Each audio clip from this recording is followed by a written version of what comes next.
नमस्कार दोस्तों, पुलिस परीक्षा में एक बार फिर से आपका स्वागत। दोस्तों, दिल्ली पुलिस कांस्टेबल एग्जाम 2023 को देखते हुए अपन दिल्ली टॉप 10 प्रश्न लेके आ रहे हैं। उनमें से कुछ प्रश्न आपको प्रीवियस के मिलेंगे और कुछ प्रश्न उसके आधारित महत्वपूर्ण प्रश्न मिलने वाले हैं। स्टैटिक जीके के दोस्तों इसमें मैंने बहुत से प्रश्न को ऐड किया, क्योंकि अपने दिल्ली पुलिस हो चाहे एसएससी जीडी हो, इसमें लगभग 15 से 20 प्रश्न अपने स्टैटिक जीके के पूछे जाएंगे आपके दिल्ली पुलिस कांस्टेबल में, और एसएससी जीडी में लगभग 7 से 8 प्रश्न आपको स्टैटिक जीके के मिलने वाले हैं। शुरू करते हैं पहला प्रश्न। यदि अभी तक अपना पुलिस परीक्षा यूट्यूब चैनल सब्सक्राइब नहीं किया तो सब्सक्राइब जरूर करें, साथ ही जो बेल आइकन है उसे प्रेस कर देना, ताकि जैसे ही नई वीडियो आए नोटिफिकेशन आप तक पहुंच सके। पहला प्रश्न आपके सामने दे रखा है और पूछा है, हंगुल राष्ट्रीय उद्यान निम्न में से किस राज्य या केंद्र शासित प्रदेश में स्थित है? ऑप्शन आपके सामने दे रखा है, असम, हरियाणा, जम्मू कश्मीर और लद्दाख।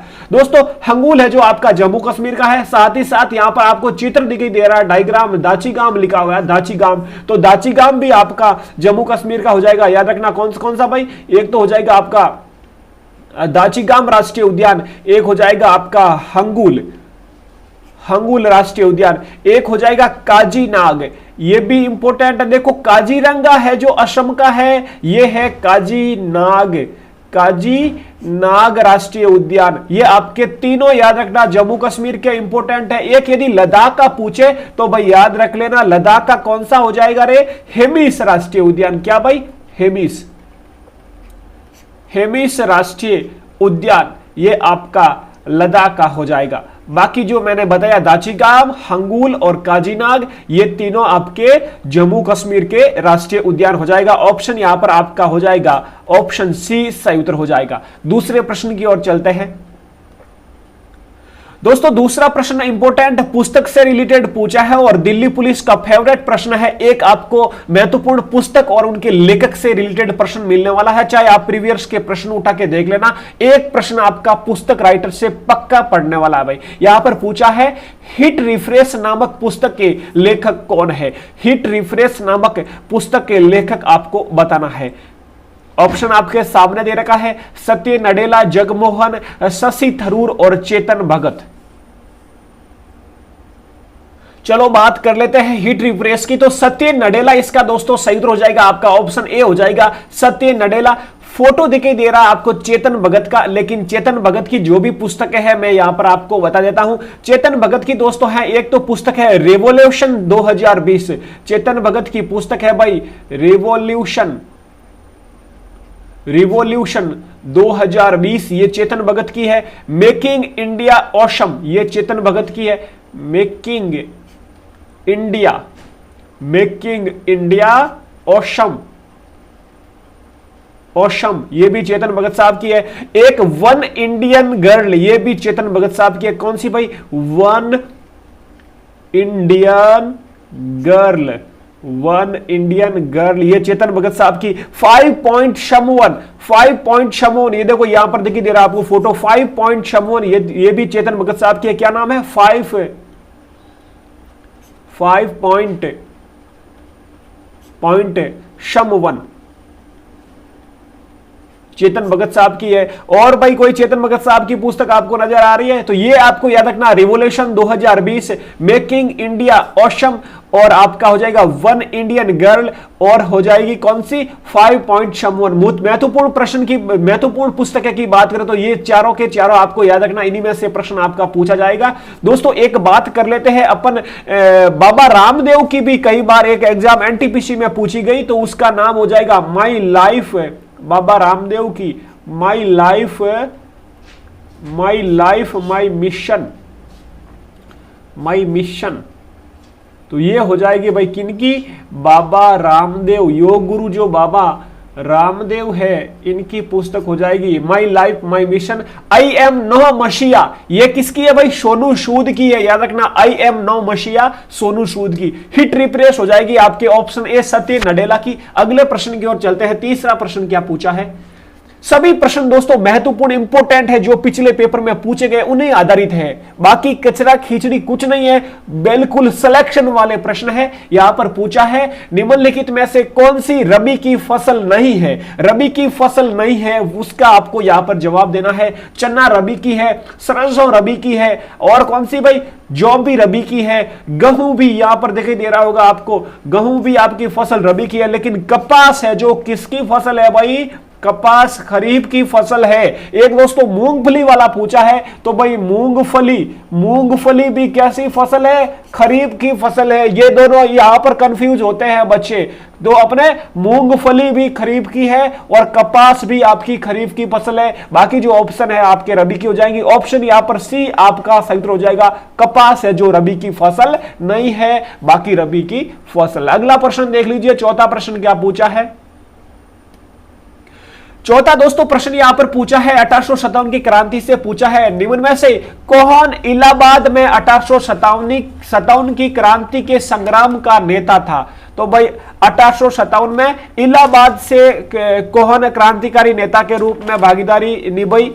ऑप्शन आपके सामने है, तो भाई इलाहाबाद से कौन हो जाएंगे, लियाकत अली हो जाएंगे आपके, इला और येरा लिया, तो लियाकत अली हो जाएंगे। ऑप्शन डी आपका सही उत्तर। नाना साहब भाई कहां से नाना साहब और तात्या टोपा आपका याद रखना कानपुर हो जाएगा, यहां पर सही उत्तर हो जाएगा नाना साहब कानपुर से, तात्या टोपा भी आपके कानपुर से। यदि मैं बात करूं बिहार की, भाई बिहार की तो हो जाएगी कुंवर सिंह,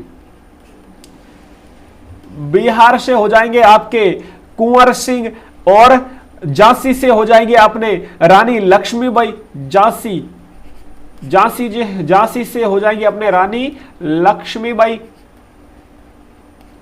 और कौन सा भाई, बरेली वाला भी इंपोर्टेंट, तो बरेली याद रखना भाई, बरेली से हो जाएंगे, बरेली की बर्फी तो खाते हैं, तो अपन कह सकते हैं खान बहादुर खां, ये आपके हो जाएंगे बरेली से। झांसी से रानी लक्ष्मीबाई, बिहार से कुंवर सिंह, कानपुर से हो जाएंगे तात्या टोपा और नाना साहब, मौलवी लियाकत अली हो जाएंगे आपका ऑप्शन डी सही उत्तर। इलाहाबाद से किसने भाई, मौलवी लियाकत अली, ऑप्शन डी आपका सही उत्तर। अगला प्रश्न देख लेते हैं, पांचवा प्रश्न क्या पूछा है। इंपोर्टेंट दिवस से प्रश्न पूछा है और महत्वपूर्ण है प्रश्न भी। यहां पर पूछा है विश्व मानवाधिकार दिवस कब मनाया जाता है। बाकी ऑप्शन की भी बात करेंगे। वैसे आप सब जानते हो मानवाधिकार दिवस भाई कब मनाया जाता है, 10 दिसंबर को मनाया जाता है। लेकिन अब बाकी ऑप्शन की बात कर लेते हैं। 15 अक्टूबर को भाई इंपोर्टेंट, ये एनटीपीसी में पूछा गया है, 15 अक्टूबर को कौन सा दिवस मनाया जाता है। जैसे राष्ट्रीय किसान दिवस तो भाई 23 दिसंबर को मनाया जाता है, लेकिन 15 अक्टूबर को राष्ट्रीय महिला किसान दिवस मनाया जाता है, यह आपको पता होना चाहिए। राष्ट्रीय महिला किसान दिवस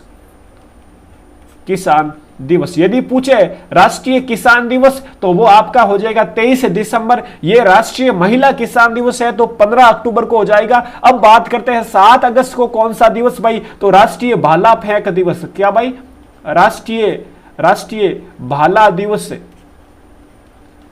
7 अगस्त। एक और 7 अगस्त को भाई कौन सा दिवस मनाया जाता है, तो याद रखना भाई 7 अगस्त को एक हथकरघा दिवस भी मनाया जाता है। हथकरघा दिवस भी 7 अगस्त को मनाया जाता है। एक 11 जुलाई को भाई कौन सा दिवस मनाया जाता है, अरे तो 11 जुलाई हो जाएगा विश्व जनसंख्या दिवस। विश्व जनसंख्या दिवस हो जाएगा आपका 11 जुलाई। तो चारों के चारों इंपोर्टेंट दिवस थे भाई, सब के सब चारों के चारों दिमाग में बैठ गए, कॉन्सेप्ट क्लियर। अगला देख लीजिए प्रश्न क्या पूछा है। छठा प्रश्न आपके सामने है और महोत्सव से प्रश्न पूछा है, स्टैटिक जीके का है। और उगादी महोत्सव कहां मनाया जाता है। ऑप्शन आपके सामने है, उगादी महोत्सव किस राज्य में मनाया जाता है। दोस्तों उगादी के साथ साथ आपको और भी महोत्सव बता देता हूं। इसका जो सही उत्तर हो जाएगा ऑप्शन आपका बी हो जाएगा, कर्नाटक। कर्नाटक में मनाया जाता है उगादी। तो कर्नाटक के और कौन कौन से महोत्सव है वो भी आप देख लीजिए। तो कर्नाटक में है हम्पी, बोले तो 50 रुपये के नोट वाला हम्पी का, यानी कि हम्पी के पत्थर रथ का चित्र, तो हम्पी कर्नाटक में। तो हम्पी महोत्सव भी कर्नाटक में, हम्पी महोत्सव भी कर्नाटक में। एक हो गया उगादी, ये जो प्रश्न वाला पूछा है उगादी महोत्सव। एक कंबाला भैंस दौड़, ये भी आपकी कर्नाटक की है। क्या भाई, कंबाला भैंस दौड़, ये भी आपकी कर्नाटक की हो जाएगी। एक पट्टादकल, पट्टादकल इंपोर्टेंट है, पूछा गया है, याद रखना। वापस से लिख देता हूं मैं यहां पर, पट्टादकल, पट्टादकल नृत्य महोत्सव, नृत्य महोत्सव, ये भी आपका कर्नाटक का। तो कर्नाटक के मैंने कितने बताए यहां पर देखो, पट्टाकल एक है, कंबाला, उगादी और हम्पी, ये चारों के चारों इंपोर्टेंट है, याद कर लेना भाई। ठीक है, अगला प्रश्न देख लीजिए।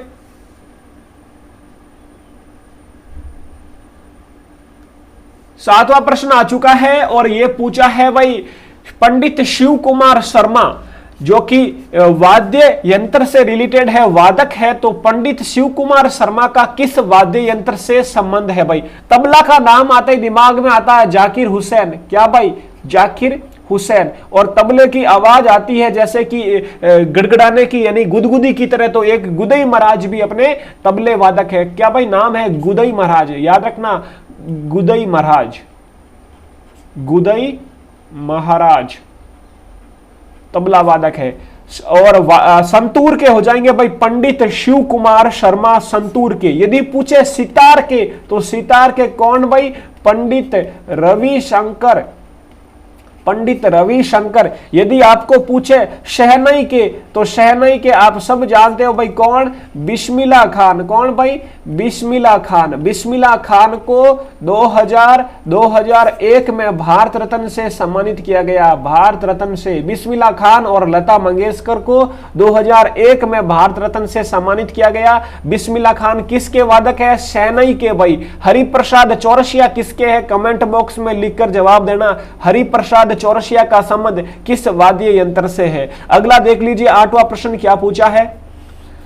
आठवां दोस्तों, यह भी आपका मिलान वाला पूछा है कि कौन सा युग में सही नहीं है। अब बिरजू महाराज का संबंध भाई कथक से है, बिल्कुल सही है। बिरजू महाराज हो, चाहे लच्छू महाराज हो, चाहे अपने जो भी महाराज वाले हैं ना, बिरजू महाराज, लच्छू महाराज अपने हो जाएंगे कथक के। और एक जाकिर हुसैन, ये आपके, और बिस्मिल्लाह खान शहनाई से बिल्कुल सही है। अमजद अली ये आपके सरोद के हैं, लेकिन जाकिर हुसैन ये हारमोनियम के नहीं है भाई। ये किनके हैं? अभी अपन ने बात की थी, जाकिर हुसैन का संबंध तबला वादक से है। तो ऑप्शन यहां पर आपका जो है ये आपका सी वाला गलत हो जाएगा। ठीक है भाई, अगला देख लीजिए प्रश्न क्या पूछा है।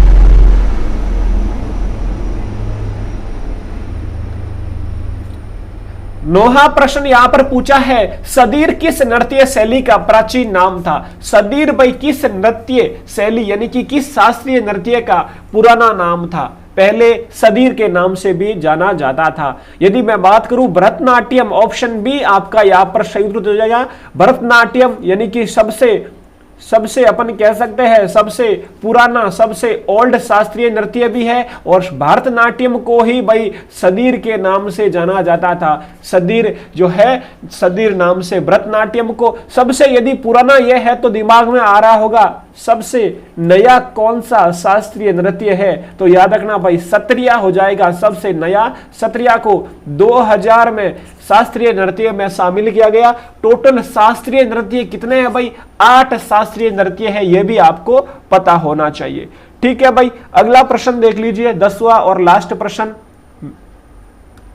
सभी प्रश्न इंपॉर्टेंट है, सिलेक्शन वाले हैं, चाहे एसएससी जीडी हो या दिल्ली पुलिस हो, वेरी वेरी इंपॉर्टेंट है। प्रश्न यहां पर दे रखा है, बोध गया स्थित प्रसिद्ध महाबोधि मंदिर, बोध गया यानी कि बिहार में अपना प्रसिद्ध महाबोधि मंदिर है, इसका निर्माण किसने करवाया? महाबोधि मंदिर कहां पर है भाई? बिहार में है, लेकिन इसका निर्माण किसने करवाया? तो निर्माण याद रखना भाई सम्राट अशोक ने इसका निर्माण करवाया। महाबोधि मंदिर कहां पर? बिहार में। यदि पूछे आपको कंडरिया महादेव मंदिर, क्या भाई एक ये भी पूछा गया है, कंडरिया महादेव मंदिर, महादेव मंदिर ये कहां पर है गुरु? कंडरिया महादेव एमपी में है। यदि पूछ ले आपको कामाख्या देवी, ये भी पूछा गया है, कामाख्या देवी का मंदिर कहां पर है भाई? ये अपन कह सकते हैं असम में है भाई। एक पूछ ले आपको महाबलीपुरम मंदिर, कहां पर? कौन सा? महाबलीपुरम।